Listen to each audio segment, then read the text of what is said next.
അവന് തരാൻ പറ്റൂലെങ്കിൽ ഇന്ന് രാത്രി അപ്പൊ ആ പട്ട എന്റെ കയ്യിൽ കൊണ്ട് ഏൽപ്പിക്കും. അതിനുള്ളത് ഞാൻ ചെയ്തോളാം. ശരി, എന്താ എടി? ഒരു മിനിറ്റ് പറയടാ. പെട്രോൾ ഉണ്ടോ? മണ്ണെണ്ണ മതി. ഞാൻ വിളിച്ചു പറഞ്ഞിട്ടുണ്ട്. നിന്റെ റേഷൻ കട വിളിച്ചു പറഞ്ഞിട്ടുണ്ട്. ശരി. നിന്റെ പ്രശ്നം തോന്നുന്നു. നമ്മൾ വർഷേരം മറ്റേ എക്സ് ഇല്ലേ, അവനിട്ടൊരു പണി കൊടുക്കണം. പണി കാല്, തല, ഉടല്, ചെവി, നാക്ക്, മൂക്ക്, മൂല പറ്റണ്ട.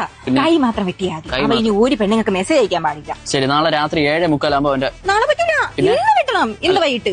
ഇന്ന് പയ്യന്മാരെല്ലാരും സമ്മേളനത്തിൽ പോയേക്കല്ലേ. പിന്നെ ഇന്ന് കുറച്ച് തിരക്കാണ്. എനിക്കും പോണം, സമ്മേളനമുണ്ട്. അത് കഴിഞ്ഞ ഉടൻ നാളെ രാത്രി 10:30 അവന്റെ തലയും കുഞ്ഞും അവിടെ എത്തും. ഈ കേരളം അടക്കി ഭരിക്കണ ഈശ്വര എന്റെ കൈവെള്ളം ഇരിക്കണത് രോമാഞ്ചം പറഞ്ഞ എനിക്ക് ടാക്സ് ചെയ്യേണ്ടിയിരുന്നു. MLA വരദരാജനല്ലേ ഈ ടാറുള്ള ഈ വണ്ടി സാധനങ്ങളൊക്കെ ഇവിടെ നിന്ന് മാറ്റിയേക്കണം. എന്റെ പെണ്ണിന്റെ വണ്ടിയുടെ പുറയിലാണ് കിടക്കണം. കേട്ടല്ലോ? മാറ്റിയേക്ക്. ശരി, 7:30 മാറ്റണം പറഞ്ഞിട്ടുണ്ട്. ഇക്കണക്കിന് പോയ അടുത്ത ഗതാഗത മന്ത്രി ഇവൻ തന്നെ. എന്തിനേലും തേക്കേണ്ട വെച്ചിരിക്കാം.